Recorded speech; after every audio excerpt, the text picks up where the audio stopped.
There's a thing called geri-oncology, and you're looking at one here, because I had to tap at my memory to remember back to 2014, but I do remember it as a great day and the start of something which has been very impactful.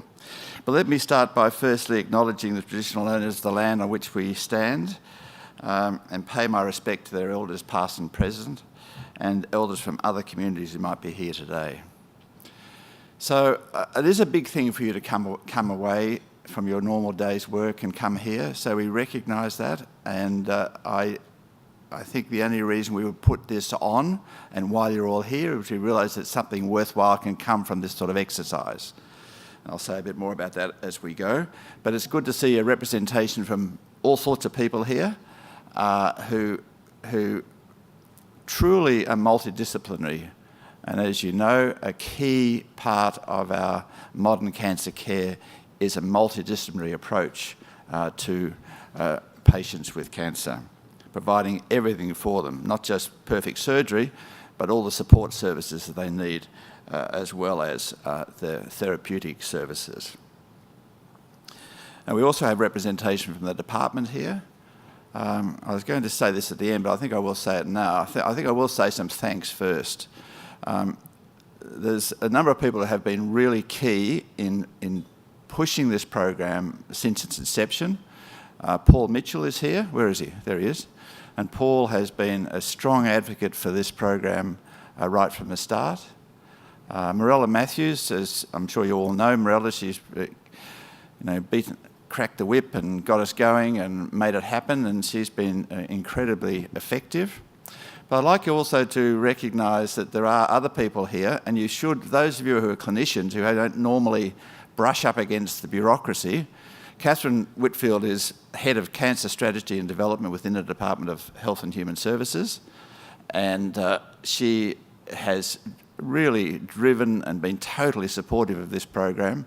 So those of you who don't know her, you should get to know her. She's talking in a moment, so you'll see her and you'll hear her, but also make contact with her. And over on my right-hand side is Anna Burgess, who's the big boss, the big bureaucrat, and you should...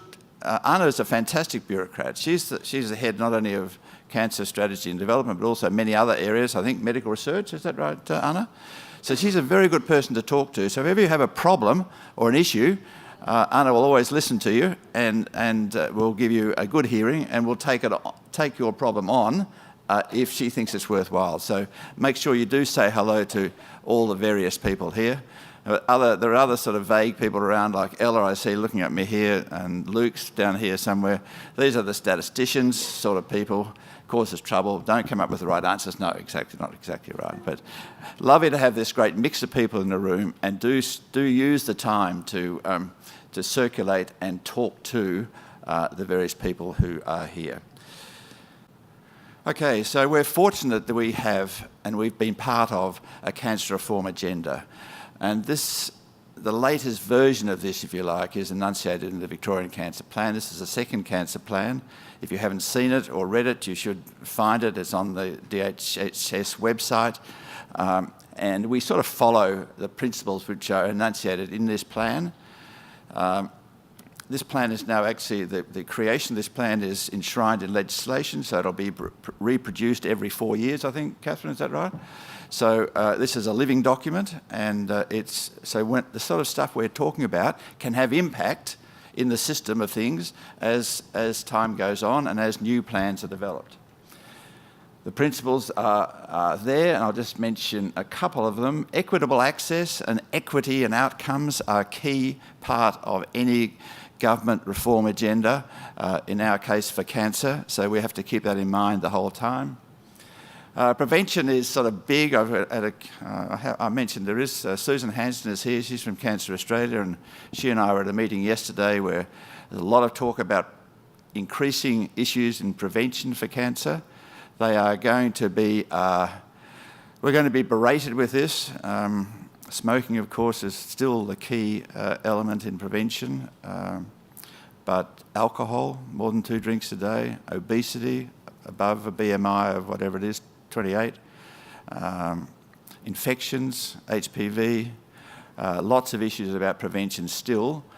And it is thought that if you do get the prevention right, you can reduce the burden of cancer by up to 30%. The other issue which was talked about yesterday, which I think is also important, is geri-oncology. I mentioned this flippantly before, but increasingly cancer is going to occur in older age group people, some of whom will be fit and some of whom won't be fit.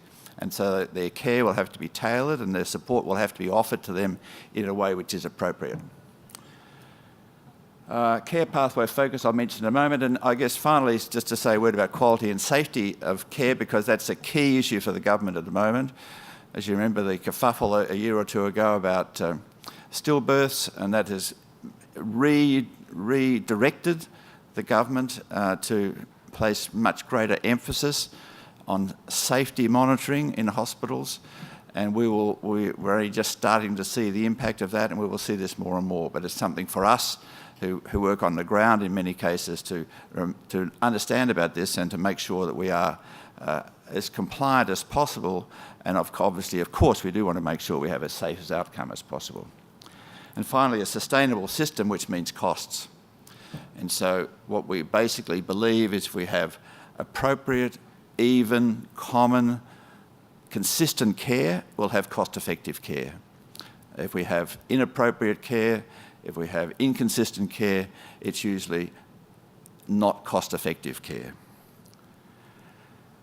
So just a word about implementation of this, and just to say one thing about this, cancer plan at the top, but what we've always asked for in the clinician space, and I've been in this for years and years and years, we've said, give us some data and then let's discuss it. And that's exactly what we're doing here today.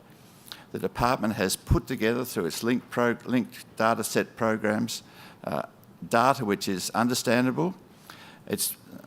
I mentioned the support services we have in terms of statistics, but putting this into a way which is able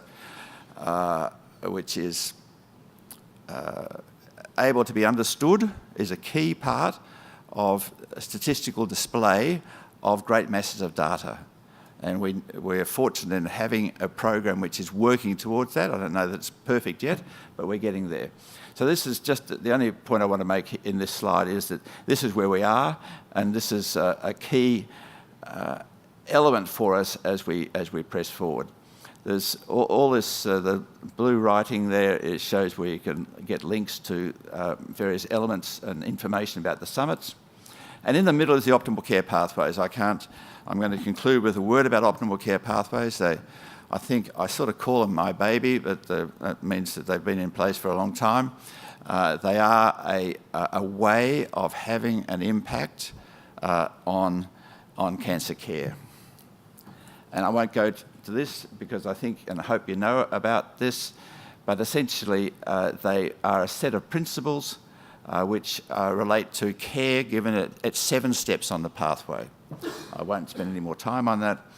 But just to say that, interestingly, in view of the problems that the Australian government currently has in terms of getting an energy policy up or any other sort of policy, this is a policy, the OCPs is a policy which has been accepted by the Australian government, by all the cancer organisations around Australia and every jurisdiction in Australia.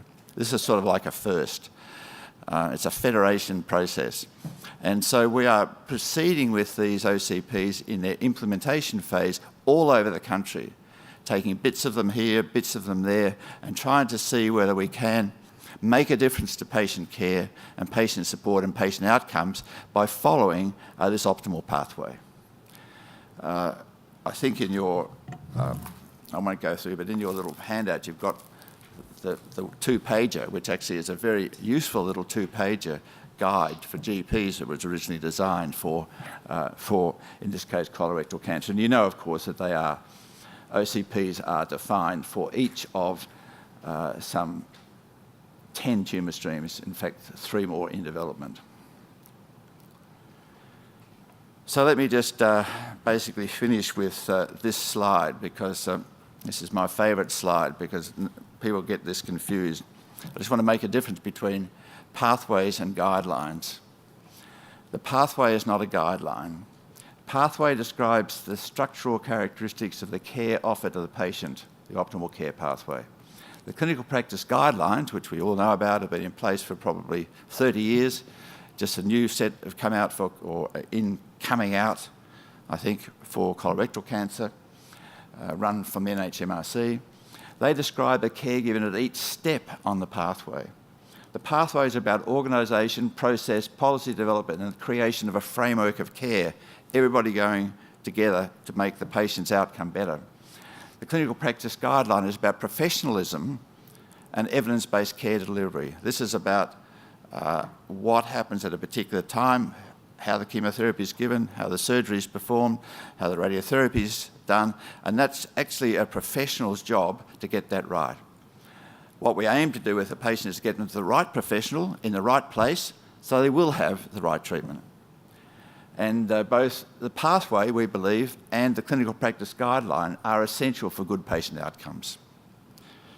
So my final slide simply says that the OCPs are being reviewed, and we would all very much welcome your input into how they could be best reviewed. They've been successfully implemented, so we don't want to change them, sort of like throw them, baby out with the bathwater, but we want to make them a little bit more impactful. We want to make sure that they're up to date, and we want to make sure, if possible, that there's something in there which is measurable. One of the odd things, which when I was a young surgeon we didn't bother about, was that we always thought that if a tumour was present, it had been present for several years, so if you waited or delayed your treatment for a month or two, it didn't make any difference. Actually seems to be that's not the case. So the pathways are one of the measurable things in them is to say, look, you should have your treatment within a certain time span. And so we want those sort of looked at and make sure that they and other things are as measurable as possible. And so you have an opportunity now to, as this process goes, and there's a very wide consultative process undertaken with these, to have your input.